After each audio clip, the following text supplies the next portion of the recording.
नमस्कार दोस्तों, कैसे आप सभी लोग। आज तारीख 14 अगस्त 2024 दिन बुधवार, हिंदी तिथि की बात करें तो आज श्रावण माह के शुक्ल पक्ष की 9वीं तिथि है। एक बार फिर से हाजिर हो गए दोस्तों आपके सामने राजस्थान की आज की 40 और गर्मा गर्म बड़ी खबरों को लेकर बताएंगे आपको सभी खबरों के बारे में विस्तार से। लेकिन उससे पहले आज की बड़ी खबरों पर, मुख्य समाचारों पर, टॉप हेडलाइंस पर एक नजर डाल लेते हैं।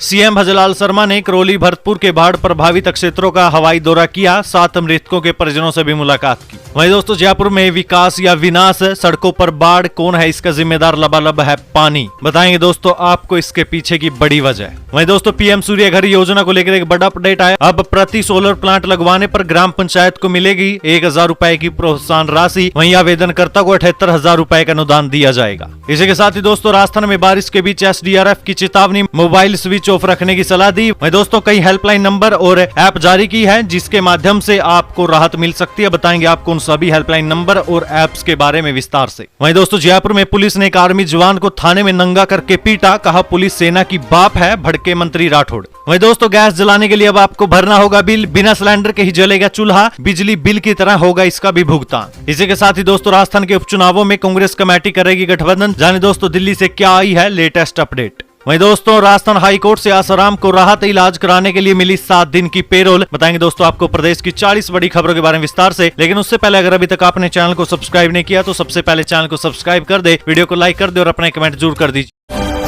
राजस्थान की आज की पहली और बड़ी खबर दोस्तों, चिकित्सा क्षेत्र में 3 दिन में दूसरी सौगात है। आरएनटी में बनेगा विश्व का पहला सिकल सेल वेलनेस हब, मरीज की निरंतर देखभाल सहित अन्य सुविधाएं भी बढ़ेगी।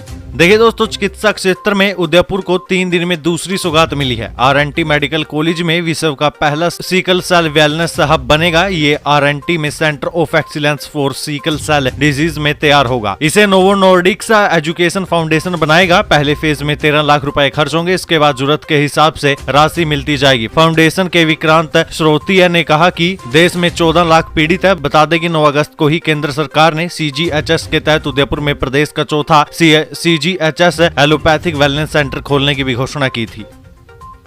अब वेलनेस हब बनने के बाद मरीज के साथ आने वाले व्यक्ति के ठहरने, मरीज की देखभाल, निरंतर निगरानी, भोजन सहित अन्य सुविधाएं यहां पर मिलेगी। पीड़ित बच्चों के लिए इंफ्रास्ट्रक्चर तैयार होगा। बेहतर रोग प्रबंधन के लिए विशेषज्ञों के बीच आपसी सामंजस्य भी होगा। घर बैठे 21 दिन में जल कनेक्शन शिकायतों का भी समाधान होगा।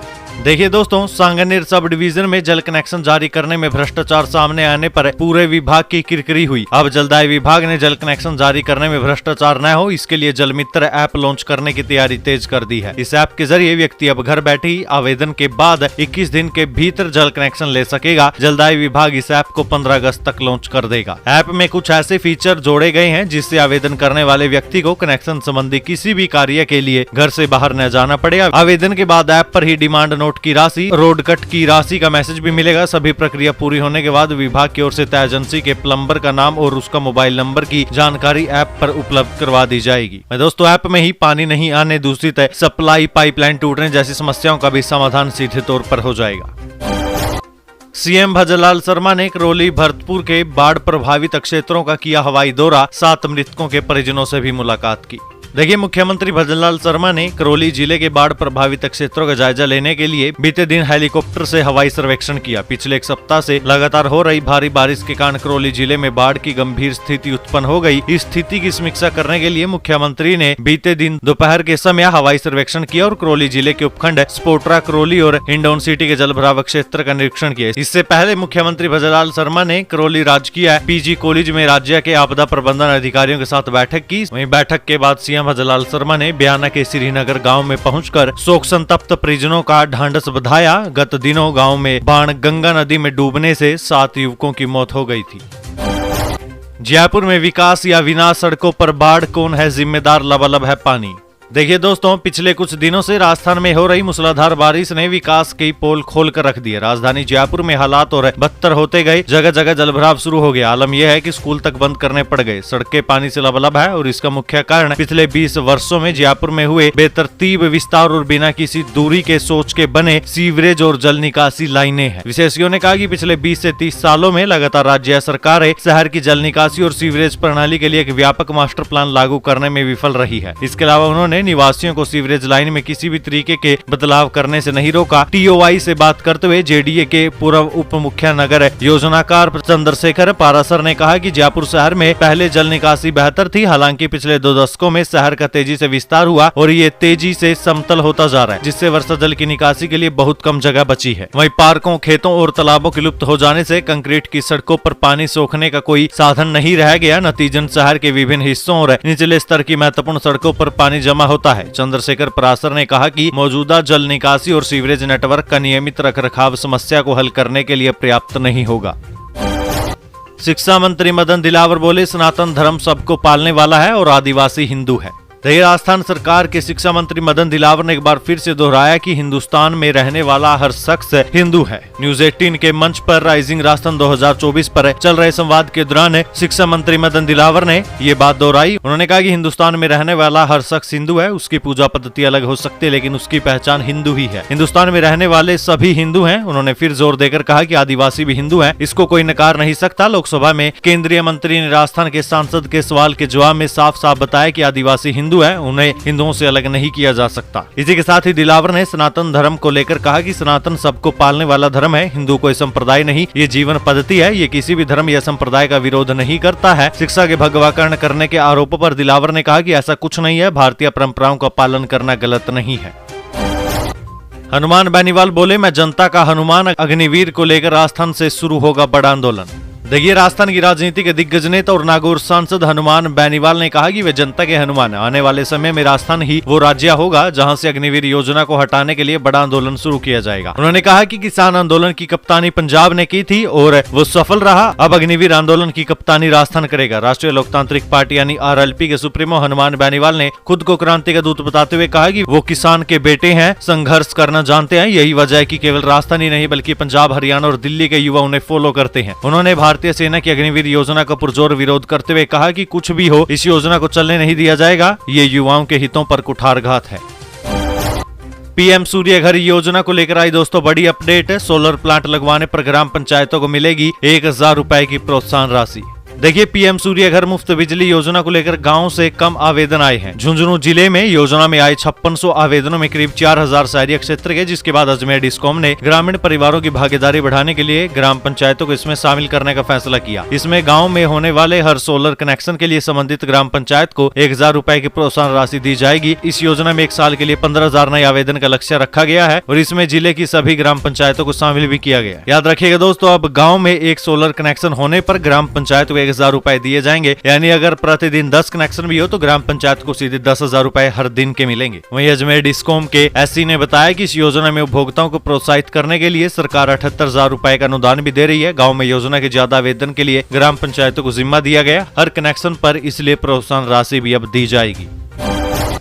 सरकारी अस्पताल में गरीब और बुजुर्गों को मिलेगी 4 तरह की निःशुल्क जांच की सुविधाएं। जान ले दोस्तों, ये काम की खबर। देखिए दोस्तों, भीलवाड़ा शहर सहित जिले भर के रहने वाले मध्य और गरीब वर्ग के लोगों के लिए अब एक अच्छी खबर है, जो आर्थिक तंगी की वजह से अस्पताल में अपना इलाज नहीं करवा पाए। इसको लेकर आगामी 21 अगस्त से भीलवाड़ा जिले भर में हेल्थ मेले का आयोजन किया जाएगा, जिसमें उप स्वास्थ्य केंद्र, प्राथमिक स्वास्थ्य केंद्र और आयुष्मान आरोग्य मंदिर में लोगों की निःशुल्क जाँच की जाएगी। इसमें गरीब और बुजुर्ग नागरिकों को 4 तरह की निःशुल्क मेडिकल जाँच की सुविधा मिलेगी। CMHO डॉक्टर गोस्वामी ने बताया कि प्रदेश के गरीब और बुजुर्ग नागरिकों को प्रत्येक वर्ष 4 मेडिकल जाँच चिकित्सा विभाग द्वारा आयोजित किए जाने वाले आरोग्य शिविरों के दौरान निःशुल्क उपलब्ध करवाई जाएगी। वहीं शिविरों के दौरान गर्भावस्था और बच्चों के जन्म के समय देखभाल, नवजात और शिशु स्वास्थ्य देखभाल सेवाएं, बचपन और किशोरावस्था स्वास्थ्य देखभाल सेवाएं, परिवार नियोजन, गर्भ निरोधक सेवाएं और अन्य प्रजनन स्वास्थ्य देखभाल सेवाएं, संचारी रोग का प्रबंधन, तीव्र सरल बीमारी और मामूली बीमारियों के लिए सामान्य OPD सेवाएं, गैर संचारी बीमारियों की स्क्रीनिंग, रोकथाम, नियंत्रण और प्रबंधन, सामान्य नेत्र और नाक कान गला रोग सेवाएं, सामान्य मुख स्वास्थ्य सेवाएं, प्रौढ़ और उपसामक स्वास्थ्य देखभाल सेवाएं, जलने और आघात सहित आपातकालीन चिकित्सा सेवाएं और मानसिक स्वास्थ्य रोगों की स्क्रीनिंग और बुनियादी प्रबंधन की सुविधा उपलब्ध करवाई जाएगी। साथ ही शिविर में ही रोगी का पंजीकरण, आभा ID बनाना, आयुष्मान प्राथमिक चिकित्सा सुविधा, निःशुल्क दवा, जांच और टेली कंसल्टेशन सेवाएं, वेलनेस गतिविधियों का आयोजन द्वारा भी आमजन को लाभ प्रदान किया जाएगा। राजस्थान में बारिश के बीच SDRF की चेतावनी, मोबाइल स्विच ऑफ रखे, इन हेल्पलाइन नंबर से मिलेगी राहत। देखिए, प्रदेश में लगातार हो रही भारी बारिश के चलते 1 दर्जन जिलों के कई गांव जलमग्न हो गए हैं। कई क्षेत्रों में पानी भरने से लोगों का घरों से बाहर निकलना मुश्किल हो गया है। सरकार और प्रशासन अपनी ओर से राहत कार्य कर रहे हैं, लेकिन आम नागरिकों की जिम्मेदारी है कि वो भी सावधानी बरते। सावधानी बरतने से ही परेशानियों और हादसों से बचा जा सकता है। राज्य आपदा प्रबंधन फोर्स यानी SDRF की ओर से भारी बारिश को देखते हुए एडवाइजरी जारी की गई है। इस एडवाइजरी में लोगों को सलाह दी गई कि बारिश के दौरान क्या क्या सावधानियां बरती जानी चाहिए। सबसे महत्वपूर्ण बात यह है कि बिजली कड़कने के समय लोगों को अपना मोबाइल स्विच ऑफ रखना चाहिए ताकि रेडिएशन के चलते बिजली गिरने का खतरा कम हो सके। प्राकृतिक आपदाओं से बचने के लिए मौसम विभाग द्वारा मोबाइल ऐप पर लगातार ताजा अपडेट भी दिए जा रहे हैं। इस ऐप को मोबाइल में डाउनलोड करके ताजा हाल जाने जा सकते हैं और प्राकृतिक आपदाओं से भी बचा जा सकता है। साथ ही राज्य सरकार हेल्पलाइन टोल फ्री नंबर भी अपने मोबाइल में सेव रखे ताकि आपातकाल के समय तुरंत जानकारी दी जा सके। वहीं दोस्तों, हम आपको अब कुछ ऐसी उपयोगी ऐप और हेल्पलाइन नंबर देंगे, इन्हें आप अपने फोन में डाउनलोड कर लीजिए और नंबरों को सेव कर लीजिए। पहली ऐप है सचेत ऐप। इस ऐप द्वारा स्थानीय मौसम, तापमान, वर्षा, भूकंप की तीव्रता, वज्रपात का अलर्ट जानने के साथ विभिन्न प्रकार की आपदाओं से निपटने के समय क्या करना चाहिए और क्या नहीं करने की जानकारी इस ऐप में दी जाती है। दूसरी ऐप है दामिनी ऐप। ये ऐप आपकी मौजूदा लोकेशन के 10 किलोमीटर के एरिया में बिजली गिरने के संभावित स्थान की जानकारी देती है ताकि नागरिक सुरक्षित स्थान तक जा सके। चेतावनी मिलने पर क्या करें और क्या न करें, इसकी जानकारी इस ऐप में दी जाती है।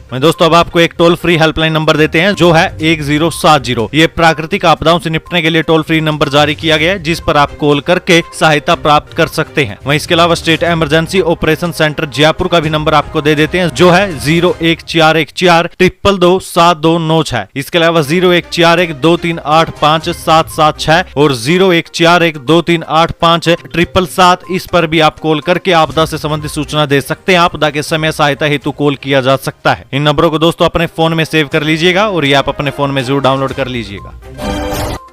किरोड़ीलाल मीणा ने सोशल मीडिया प्रोफाइल पर कैबिनेट मिनिस्टर लिखकर हटाया। बाढ़ग्रस्त इलाकों के दौरे में बोले, मैं आपदा राहत मंत्री, हालांकि मैंने इस्तीफा दे दिया है। देखिए, राजस्थान सरकार की कैबिनेट से इस्तीफा दे चुके doctor Kirodilal Meena social media profile में कैबिनेट मिनिस्टर लिखकर एक बार फिर से मंत्री पद संभालने के संकेत दे चुके थे, लेकिन कुछ ही घंटों में से हटा लिया। दरअसल मीणा ने बीते दिन अपने सोशल मीडिया एक्स की बायो पर एक बार फिर से खुद को कैबिनेट मिनिस्टर बताया था। करीब 1.5 घंटे बाद उन्होंने प्रोफाइल से वापस कैबिनेट मिनिस्टर को हटा लिया। अब प्रोफाइल पर केवल MLA सवाई माधोपुर लिखा हुआ है। इस बीच करौली में लोगों को राहत का आश्वासन देते हुए किरोड़ीलाल मीणा ने कहा कि मैं आपदा राहत मंत्री हूँ, हालांकि मैंने इस्तीफा दे दिया, फिर भी आप लोगों के लिए पूरी कोशिश करूंगा। बांसवाड़ा में 20 पिकनिक पॉइंट डेंजर जोन घोषित हुए। अब वहां चेतावनी बोर्डर लगाकर लोगों को किया जाएगा सावधान। देखिए, बांसवाड़ा जिले के 20 पिकनिक पॉइंटों पर हादसों का जोखिम बढ़ गया। प्रशासन चेतावनी बोर्ड लगवाएगा। हालांकि कडेलिया झरने में हुए हादसे बाद जिला प्रशासन जागा है। जलाशयों के किनारे चेतावनी बोर्ड और अन्य सुरक्षा इंतजाम करने के निर्देश दिए हैं। सिविल डिफेंस की टीम ने जिला प्रशासन को जमीनी स्थिति की भी रिपोर्ट भेजी है। नई नंबर प्लेट के लिए कर सकेंगे आवेदन। पोर्टल पर हाई सिक्योरिटी नंबर प्लेट खोने और टूटने पर रिप्लेसमेंट का विकल्प खोला। देखिए दोस्तों, यदि आपके पास 2 पहिया या 4 पहिया वाहन है और उसकी हाई सिक्योरिटी नंबर प्लेट किसी हादसे में टूट गई, खराब हो गई या फिर गुम हो गई, तो नई नंबर प्लेट आप बनवा सकते हैं। यदि हाई सिक्योरिटी प्लेट चोरी हो गई है तो भी आवेदन करके नई प्लेट बनवाई जा सकती है। फिलहाल आवेदन की कोई अंतिम तारीख घोषित नहीं की गई। बड़ी संख्या में मिली शिकायतों के बाद पोर्टल पर नंबर प्लेट रिप्लेसमेंट का विकल्प खोल दिया गया। वाहन चालक को इस विकल्प में जाकर नई नंबर प्लेट के लिए आवेदन करना होगा। उसके बाद ही हाई सिक्योरिटी नंबर प्लेट बन सकेगी। पहले पोर्टल पर यह सुविधा नहीं होने से हजारों वाहन चालक इसे लेकर परेशान हो रहे थे। एक कमरे में चलने वाला सरकारी इंग्लिश मीडियम स्कूल 54 बच्चों को एक ही रूम में पढ़ाते हैं। 5 टीचर टॉयलेट करने घर जाना पड़ता है।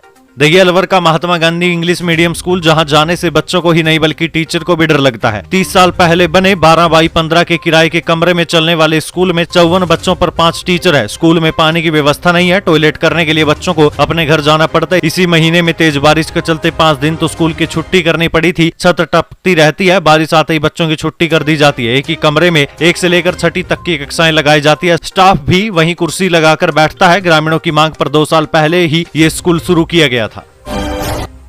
ऑपरेशन ब्लैक थंडर, फड़ बाजार में मरीजों को खाट पर लेटाकर लगा रहे थे ड्रिप। फर्जी चल रही क्लिनिक हुई सीज। देखिए, ऑपरेशन ब्लैक थंडर के तहत फड़ बाजार स्थित जय कछावा नाम से संचालित एक फर्जी क्लिनिक को स्वास्थ्य विभाग ने सीज कर दिया। स्वास्थ्य विभाग को फर्जी तरीके से क्लिनिक चलाने की शिकायत मिली थी। इस पर बोगस ग्राहक भेजकर उसका स्टिंग ऑपरेशन किया गया। बोगस ग्राहक ने बीमार होने की बात कही। वहां उपस्थित कर्मचारी ने ड्रिप लगाने की आवश्यकता बताते हुए लेटने को कहा। वहां बेड की जगह खाट थी। मौके पर 2 मरीज पहले से लेटे थे। इशारा पाते ही टीम क्लिनिक पहुंच गई। उस व्यक्ति से पूछताछ करने लगी। इतने में वहां का कार्मिक भाग गया। इसके बाद 2 घंटे तक क्लिनिक से कोई व्यक्ति नहीं पहुंचा। टीम इंतजार करती रही। सूचना मिलने पर सीएमएचओ डॉक्टर राजेश कुमार गुप्ता भी वहां पहुंचे। उन्होंने मकान मालिक और डॉक्टर मनीष कच्छावा को तलब किया। वो काफी देर बाद पहुंचे। क्लिनिक का क्लिनिकल एस्टेब्लिशमेंट एक्ट के तहत कोई रजिस्ट्रेशन का प्रमाण पत्र मांगा, जो वो पेश नहीं कर सके। वो दवाइयों के बिल भी प्रस्तुत नहीं कर पाए। क्लिनिक परिसर को मालिक शांति देवी के सामने ही सीज कर दिया। गुम हुए 17 मोबाइल ट्रेस कर किए बरामद। अनुमानित कीमत 21 लाख रुपए। ऑपरेशन एंटीवायरस के तहत की कार्रवाई। देखिए, बाड़मेर जिले की पुलिस ने ऑपरेशन एंटीवायरस स्पेशल अभियान चलाकर गुम मोबाइलों को ट्रेस करके 17 मोबाइलों को बरामद किया है। इन मोबाइलों को इनके मालिकों को सुपुर्द कर दिया गया है। इन मोबाइलों की कीमत करीब 21 लाख रुपए आंकी गई है। ये सारे मोबाइल बुजुर्ग, महिलाएं, स्टूडेंट्स और मजदूर वर्ग के हैं। खाचरियावास ने बताया, राज्य सरकार का आपदा प्रबंधन फेल। बोले, जयपुर में भारी बारिश के बीच आम आदमी असुरक्षित है। मुख्यमंत्री के सड़कों पर निकलने के बाद भी नहीं सुधरे हालात। देखिए, पूर्व मंत्री प्रताप सिंह खाचरियावास का कहना है कि राजधानी जयपुर में राज्य सरकार के सारे दावे फेल हो गए। चारों तरफ पानी भरा है। कई लोगों की नाले और बांध में डूबने से मौत हो चुकी है। लोगों में चारों तरफ पानी भरा होने से डर का माहौल है। सभी तरफ नाले खुले पड़े हैं। जनता की सुनने वाला कोई नहीं। कई गरीबों के मकान टूट गए, लेकिन उनके पास सर छुपाने को जगह नहीं है। खाचरियावास ने कहा कि आपदा प्रबंधन को लेकर राज्य सरकार को पहले तैयारी करनी चाहिए थी, लेकिन सरकार ने आपदा प्रबंधन की कोई तैयारी नहीं की। यही कारण है कि कानोता बांध में डूबने से हुई मौत के बाद पुलिस के जवान लगाए गए हैं। जयपुर में पुलिस ने आर्मी जवान को थाने में नंगा करके पीटा। कहा, पुलिस सेना की बाप है। भड़के मंत्री राठौड़। देखिए, जयपुर के सिपरापथ थाना इलाके में सेना के एक जवान को कपड़े उतारकर पीटने का एक शर्मनाक मामला सामने आया। जवान से बुलवाया गया कि पुलिस सेना की बाप है। जी हां दोस्तों, घटना की जानकारी मिलते ही उद्योग और सैनिक कल्याण मंत्री राज्यवर्धन सिंह राठौड़ भी सिपरापथ थाने पहुंचे और पुलिस अधिकारियों को जमकर लताड़ लगाई। उधर police commissioner Biju George Joseph ने मारपीट मामले में एक एसआई सहित 4 पुलिसकर्मियों को लाइन हाजिर किया है। नाराज राज्यवर्धन सिंह राठौड़ ने एसीपी संजय शर्मा के बीच में बोलने पर नाराजगी भी जाहिर की। उन्होंने कहा कि आपको तो बेसिक प्रोटोकॉल ही नहीं पता। मैं बात कर रहा हूँ ना, आप वहाँ किससे बात कर रहे हैं? आपने बेसिक मैनर्स नहीं सीखी। मंत्री राठौड़ ने कहा कि कश्मीर में तैनात जवान जयपुर आता है, उसको पकड़कर पुलिसकर्मी निर्वस्त्र करके पीटते हैं। ये बड़े दुख की बात है। ये घिनौनी मानसिकता दिखाती है। देश की रक्षा करने वालों को वर्दी की धौंस दिखाना कायरता का काम है। शादीशुदा महिलाओं और 18 साल के युवाओं के लिए आई बड़ी खुशखबरी। विभाग ने दिए ये निर्देश। देखिए, राष्ट्रीय खाद्य सुरक्षा योजना के तहत अब राशन कार्ड में पुत्र वधुओं और 18 साल तक के बच्चों के नाम जोड़े जाएंगे। प्रथम चरण में नाम जुड़वाने के लिए लंबित आवेदनों का निस्तारण किया जाएगा। खाद्य और नागरिक आपूर्ति विभाग ने नाम जुड़वाने के लिए प्राप्त आवेदनों के निस्तारण के लिए पोर्टल पर आवश्यक प्रावधान करने के निर्देश दिए हैं। 1990 के बाद पैदा हुए लोगों में 17 तरह के कैंसर का खतरा। जाने दोस्तों, आखिर क्या है इसके कारण? देखिए, अमेरिकन कैंसर सोसाइटी की नई स्टडी ने सबको चौंका दिया। लैंसेट पब्लिक हेल्थ में प्रकाशित इस स्टडी के मुताबिक 1990 के बाद जन्मे लोग 17 अलग अलग प्रकार के कैंसर के जोखिम में है। जनरेशन एक्स और मिलेनियस यानी आज की युवा पीढ़ी को इन खतरों का सामना करना होगा, जबकि पिछली पीढ़ियों ने इन खतरों को मात दी थी। अमेरिकन कैंसर सोसाइटी के कैंसर एपिडेमियोलॉजिस्ट ह्यूना सुंग और उनकी टीम ने 2 दशकों के कैंसर डायग्नोसिस और मृत्यु दर के आंकड़ों का अध्ययन किया। टीम ने 34 प्रकार के कैंसर के करीब 2 करोड़ 40 लाख मामलों और 70 लाख से अधिक मौतों पर शोध किया, जिसमें एक चिंताजनक पैटर्न सामने आया। अध्ययन से पता चला कि 1960 के बाद पैदा हुए लोग, खासकर कि 1990 के दशक में जन्मे लोगों में 1950 के दशक में पैदा हुए लोगों की तुलना में पैनक्रियाटिक, किडनी और छोटी आंत के कैंसर होने की संभावना 2 से 3 गुना ज्यादा है। ये संकेत देता है कि युवा पीढ़ी को कैंसर के खतरे में जीवन शैली और पर्यावरणीय बदलावों की बड़ी भूमिका है। वहीं दोस्तों, इस खबर का औचित्य आप लोगों को डराना नहीं है, बल्कि एक नई स्टडी की जानकारी आप लोगों को देना है, ताकि आपको इन सब खबरों के बारे में भी पता चल सके। राजस्थान से 7 ज्योतिर्लिंग के दर्शन करवाएगी गौरव ट्रेन। 11 दिन की होगी यात्रा। देखिए, द्वारिका में नागेश्वर से लेकर महाकालेश्वर और ओंकारेश्वर ज्योतिर्लिंगों के दर्शन के इच्छुक श्रद्धालुओं के लिए एक अच्छी खबर है। IRCTC द्वारकाधीश मंदिर सहित 7 ज्योतिर्लिंगों के दर्शन के लिए भारत गौरव पर्यटन ट्रेन का संचालन करेगा। ट्रेन 10 सितंबर को श्री गंगानगर से रवाना होगी, जो सीकर, जयपुर और अजमेर रेलवे स्टेशनों से होते हुए आगे की यात्रा करेगी। IRCTC इस दौरान यात्रियों के रहने और खाने की सुविधा के साथ 11 दिनों में यात्रा पूरी करवाएगी।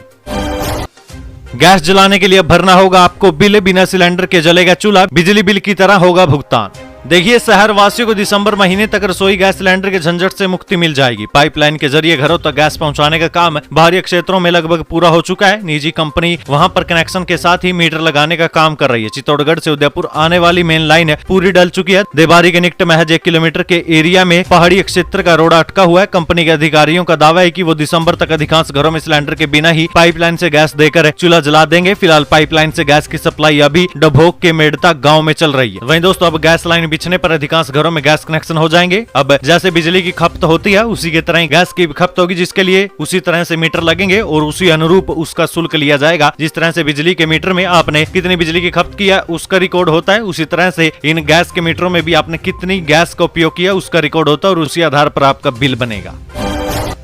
राजस्थान के उपचुनावों में कांग्रेस करेगी गठबंधन, जाने दोस्तों दिल्ली से क्या आई है लेटेस्ट अपडेट। देखिए दोस्तों, सभी राज्यों के अध्यक्ष और प्रभारियों की बुलाई गई इस बैठक में नेता प्रतिपक्ष राहुल गांधी और संगठन महामंत्री केशव वेणुगोपाल भी मौजूद रहेंगे। बैठक में सभी राज्यों में संगठन को और मजबूत करने को लेकर आगामी कार्यक्रम और AICC में प्रतिनिधित्व सहित अन्य बिंदुओं पर मंथन होगा। लोकसभा चुनाव की रणनीति, संगठनात्मक गतिविधि और आगामी विधानसभा उपचुनाव को लेकर प्रदेश अध्यक्ष गोविंद सिंह डोटासरा और प्रदेश प्रभारी सुखजिंदर सिंह रंधावा दिल्ली में राष्ट्रीय अध्यक्ष मल्लिकार्जुन खड़गे को भी फीडबैक देंगे। वहीं दोस्तों बताया तो ये भी जा रहा है कि बैठक में प्रदेश अध्यक्ष डोटासरा संगठन विस्तार और फेरबदल को लेकर अपनी बात रखेंगे। प्रदेश संगठन के निष्क्रिय पदाधिकारियों को हटाकर उनकी जगह सक्रिय और समर्पित कार्यकर्ताओं को मौका देने को लेकर भी चर्चा होगी। ऐसे में संभावना है कि आगामी दिनों में संगठन विस्तार और फेरबदल देखने को मिल सकता है। पिछले दिनों ही प्रदेश इकाई ने कई निष्क्रिय नेताओं और कार्यकर्ताओं के साथ 30 से ज्यादा ब्लॉक कार्यकारिणी को ही भंग किया था। राजस्थान के राज्यपाल बागड़े बोले, चिकित्सा विभाग में खाली पड़े पदों को जल्द भरे सरकार। देखिए, राजस्थान के राज्यपाल हरिभाऊ किशन राव बागड़े ने कहा कि चिकित्सा और स्वास्थ्य विभाग में खाली पड़े पदों को भरने के लिए त्वरित कार्रवाई करने पर जोर दें। इसके साथ इन्होंने कहा कि टीबी मुक्त राजस्थान के लिए तेजी से काम हो। बागड़े ने राजभवन में चिकित्सा और स्वास्थ्य और चिकित्सा शिक्षा विभाग की समीक्षा बैठक की। राजस्थान में बाढ़ क्यों आ रही है, कि इस साल ज्यादा बारिश हो गई। देखिए दोस्तों, राजस्थान में जैसी सामान्य बारिश पहले होती आई है वैसे ही इस बार भी हो रही है। अगर इतिहास की बात की जाए तो ऐसा नहीं है कि राजस्थान में बाढ़ नहीं आती थी। राजस्थान का बाड़मेर जिला बाढ़ के लिए जाना जाता है। बाड़मेर एक कटोरा नुमा जगह है, वहाँ की मिट्टी रेतीली है जो बारिश के पानी को पी जाती है। मगर वहाँ कभी बहुत तेज बारिश होती है तो चारों तरफ का पानी एक जगह इकट्ठा हो जाता है और बाढ़ आ जाती है। इसलिए उस जगह का नाम भी बाड़मेर पड़ा, यानी मरुस्थल में बाढ़। इसलिए ये समझना जरूरी है कि रेगिस्तानी इलाके होने के बावजूद भी राजस्थान में बाढ़ कोई नई चीज नहीं है। वहीं दोस्तों सबसे बड़ी बात यह है कि राजस्थान में बाढ़ और सुखाड़ से मुक्ति दिलाने की युक्ति खोजने वाला कोई काम अब तक नहीं हुआ। इस कारण से राजस्थान में थोड़ी सी बारिश होती है तो बाढ़ आ जाती है और इसी तरह से सुखाड़ भी आता है। बाड़मेर में एक रात में 10 से अधिक हिरणों का शिकार, धरने पर बैठे लोग प्रशासन को दिया अल्टीमेटम। देखिए, बाड़मेर के चोहटन थाना इलाके में एक साथ 10 से अधिक हिरणों के शिकार करने का मामला सामने आया। हिरण के शिकार की घटना के बाद लोगों में आक्रोश देखने को मिला। बड़ी संख्या में ग्रामीण मौके पर इकट्ठा हुए। शिकारियों की गिरफ्तारी के लिए प्रशासन को अल्टीमेटम दिया है। गांव वाले धरने पर बैठ गए हैं। राजस्थान हाईकोर्ट से आसाराम को राहत, इलाज कराने के लिए मिली 7 दिन की पेरोल। देखिए, राजस्थान हाईकोर्ट से आसाराम को बड़ी राहत मिली। अदालत की ओर से ये राहत आसाराम को उपचार के लिए दी गई। आसाराम पुलिस कस्टडी में ही इलाज के लिए महाराष्ट्र जाएंगे। यौन शोषण के आरोपों में जोधपुर सेंट्रल जेल में सजा काट रहे आसाराम को कोर्ट ने 7 दिन की पेरोल दी है। आसाराम यौन शोषण के मामले में जोधपुर सेंट्रल जेल में सजा काट रहे हैं। आसाराम ने अपनी तबीयत खराब होने का हवाला देते हुए अदालत में पेरोल दिए जाने की गुहार लगाई थी। उप मुख्यमंत्री ने हर घर तिरंगा रैली को दिखाई हरी झंडी, राष्ट्र प्रेम और नशा मुक्ति का दिया संदेश। देखिए, उप मुख्यमंत्री दिया कुमारी ने बीते दिन यानी 13 अगस्त को कलेक्ट्रेट परिसर से हर घर तिरंगा अभियान के तहत एक विशाल तिरंगा यात्रा रैली को हरी झंडी दिखाकर रवाना किया। उन्होंने जनसमूह को तिरंगा प्रतिज्ञा दिलाई और नशा मुक्त भारत अभियान के तहत हस्ताक्षर कर नशा मुक्ति का संदेश भी दिया। प्रदेश के स्कूलों में मोबाइल नहीं होगा बैन, जानिए दोस्तों शिक्षा विभाग ने क्या कहा। देखिए, राजस्थान के शिक्षा मंत्री मदन दिलावर ने पिछले दिनों बयान दिया था कि सरकारी स्कूलों में मोबाइल बैन किए जा रहे हैं। शिक्षा विभागों की तरफ से इस फरमान का काफी विरोध भी हुआ था। अब शिक्षा विभाग इस मामले में स्पष्टीकरण जारी कर रहा है। इसके मुताबिक अब शिक्षक स्कूलों में मोबाइल फोन ले जा सकेंगे, लेकिन क्लास लेते समय मोबाइल फोन को स्विच ऑफ रखना होगा। पोखरण में हुआ मानव portable anti tank guided missile का फील्ड परीक्षण, रक्षा मंत्री ने दी बधाई। देखिए, राजस्थान के जैसलमेर स्थित फील्ड फायरिंग रेंज में सेना ने स्वदेशी रूप से विकसित मानव portable anti tank guided missile का सफलतापूर्वक फील्ड परीक्षण किया। इसके बाद सेना के सशस्त्रागार में इसे शामिल करने का मार्ग प्रशस्त हो गया। इस हथियार प्रणाली को रक्षा अनुसंधान और विकास संगठन ने डिजाइन और विकसित भी किया है। डिप्टी सीएम के सामने विधायक से भिड़े आरएलपी नेता, बोले दिमाग से गलतफहमी निकाल देना, गाड़ी को रोका, पुलिस ने रवाना किया तो कार पर मुक्के मारे। देखिए, डिप्टी सीएम दिया कुमारी के सामने ही भाजपा विधायक अरुण चौधरी से राष्ट्रीय लोकतांत्रिक पार्टी के नेता भिड़ गए। आरएलपी नेता ने विधायक को बोल दिया दिमाग से गलतफहमी निकाल देना। विधायक गाड़ी में बैठकर जाने लगे तो रोक लिया। पुलिस विधायक की गाड़ी को रवाना करने लगी तो लोगों ने कार पर मुक्के बरसाए। मामला बालोतरा के नगाना में डोली गांव में नेशनल हाईवे 25 पर बीते दिन सुबह 11:30 बजे का है।